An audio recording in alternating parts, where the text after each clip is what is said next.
Yes, జగాలనేటువంటి జగద్మాత ఆ గోల్కొండ జగదాంబిక అమ్మవారికి బోనాలు సమర్పించడానికి తెల్లవారుజాము నుంచే కూడా భారీ ఎత్తున భక్తులు తరలి వస్తున్నారు. ఎంతో మహిమ గల అమ్మవారు కాబట్టి అమ్మవారిని దర్శించుకుంటే తాము కోరుకున్నటువంటి కోరికలు నెరవేరుతాయనే ఉద్దేశంతో అయితే భారీ ఎత్తున భక్తులు ఇక్కడికి వచ్చి అమ్మవారికి బోనాలు సమర్పిస్తున్నారు. ఇక ఈ రోజు మొదటి ఆదివారము రెండవ పూజను అందుకుంటున్నారు జగదాంబిక అమ్మవారు. తెల్లవారుజామునే అమ్మవారికి ప్రత్యేక పూజా కార్యక్రమాలు నిర్వహించిన తర్వాత అయితే పెద్ద సంఖ్యలో మహిళలంతా కూడా బోనాలను తీసుకువచ్చి అమ్మవారికి సమర్పిస్తున్నారు. మనం విజువల్స్ లో కూడా ఆ దృశ్యాలను చూడొచ్చు. ఎంతో అందంగా అయితే కనిపిస్తున్నాయి బోనాలు. మహిళలు కూడా అంతే అందంగా ముస్తాబయ్యి, అంటే బోనం ఎత్తుకొస్తున్నటువంటి మహిళలను చూస్తుంటే మనకు మహాలక్ష్ములు గుర్తొస్తున్నారు. అంత అద్భుతంగా సాంప్రదాయబద్ధంగా రెడీ అయ్యి ఆ బోనం కుండను కూడా అంతే అందంగా పసుపు కుంకుమ వేపరిల్లలతోటి అలంకరించి అయితే బోనాలను తీసుకొస్తున్నారు. విజువల్స్ లో కూడా చూడొచ్చు. అంటే గోల్కొండ కిల్లాకి దాదాపు 400 మెట్లు ఉంటాయి. ఆ మెట్ల అన్నింటినీ బోనం ఎత్తుకొని ఎక్కి కూడా అమ్మవారికి బోనాన్ని సమర్పిస్తారు. అంత భక్తి శ్రద్ధలతో అయితే ఇక్కడ బోనాల కార్యక్రమం అంగరంగ వైభవంగా ప్రతి ఏడు జరుగుతూ ఉంటుంది. ఈసారి కూడా అదే విధంగా ఇక్కడ బోనాల కార్యక్రమం అయితే జరుగుతుంది. ఇక్కడికే చాలా మంది మహిళలు, అంటే నగర నలుమూలల నుంచే కాకుండా ఇతర ప్రాంతాల నుంచి వచ్చిన మహిళలు కూడా ఇక్కడే బోనాలను తయారు చేస్తూ ఉన్నారు. బోనాలను ఇక్కడే తయారు చేసి అమ్మవారికి బోనాలను సమర్పిస్తూ ఉన్నారు.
దన్నదన్న డప్పుల సప్పుళ్ల నడుమ పోతురాజుల ఆటలు శివసత్తుల విన్యాసాలతోటి ఎంతో అందంగా బోనాలను తీసుకువచ్చి అమ్మవారికి సమర్పిస్తారు.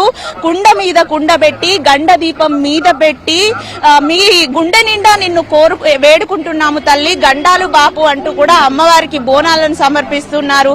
చూడొచ్చు, సమయం గడుస్తున్న కొద్దీ కూడా బోనం ఎత్తుకొచ్చేటువంటి మహిళల సంఖ్య పెరుగుతూ ఉంది. ఇంకా ఎక్కువగా వచ్చేటువంటి అవకాశం ఉన్నటువంటి నేపథ్యంలో కూడా ఇక్కడ భారీగా బందోబస్తు ఏర్పాట్లు చేశారు. ఇక్కడ కొంతమంది బోనం ఎత్తుకొస్తున్న మహిళలు ఉన్నారు.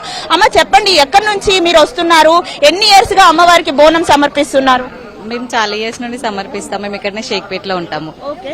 సో ఎలా ఉంటదమ్మా అమ్మవారికి బోనం సమర్పించిన తర్వాత? వెయిట్ చేస్తాం ఈ ఇయర్ మొత్తం ఎప్పుడు బోనం చేద్దామా అనేసి. సో ఇన్ని మెట్లుంటాయి కదా, ఇవన్నీ ఎక్కుకుంటూ మరి బోనం ఎత్తుకొని వెళ్తారు, అలసట అనిపించదా? అనిపిస్తుంది, కానీ అమ్మవారు తీసుకెళ్లిపోతుంది. నార్మల్ గా అయితే అసలు ఎక్కలేము, కూర్చొని వెళ్తాం. బట్ బోనం ఎత్తుకున్నప్పుడు ఈజీగా నార్మల్ గా వెళ్ళిపోతాము. చూడొచ్చు, అంటే సాధారణంగా ఈ మెట్లు ఎక్కడానికి కష్టపడుతూ ఉంటాం, కానీ బోనాల పండుగ వచ్చిందంటే బోనం ఎత్తుకొని మెట్లు ఎక్కాలంటే ఈజీగా ఎక్కేస్తామని కూడా మహిళలు చెప్తూ ఉన్నారు. అంటే అమ్మవారి కృప తమ మీద ఉంటుంది కాబట్టి అందుకే బోనం ఎత్తుకొని కూడా ఇన్ని మెట్లెక్కి అమ్మవారిని దర్శించుకుంటామని కూడా వచ్చినటువంటి భక్తులు అయితే చెప్తూ ఉన్నారు. ఇక్కడ చిన్న పెద్ద పిల్ల అందరూ ఏజ్ తో సంబంధం లేకుండా కూడా అమ్మవారిని దర్శించుకోవడానికి సుదూర ప్రాంతాల నుంచి వస్తూ ఉన్నారు భక్తులంతా. ఇక వారి కోసం అయితే ఇక్కడ అన్ని ఏర్పాట్లను అయితే అధికారులు చేశారు. భారీ పోలీసు బందోబస్తు నడుమ అయితే ఇక్కడ ఈ బోనాల వేడుక జరుగుతుంది. గోల్కొండ అంటే కొంత సెన్సిటివ్ ఏరియా కాబట్టి ఎటువంటి అవాంఛనీయ సంఘటనలు జరగకుండా అడుగడుగున సీసీ కెమెరాల నిఘాల మధ్య అయితే ఈ బోనాల వేడుకను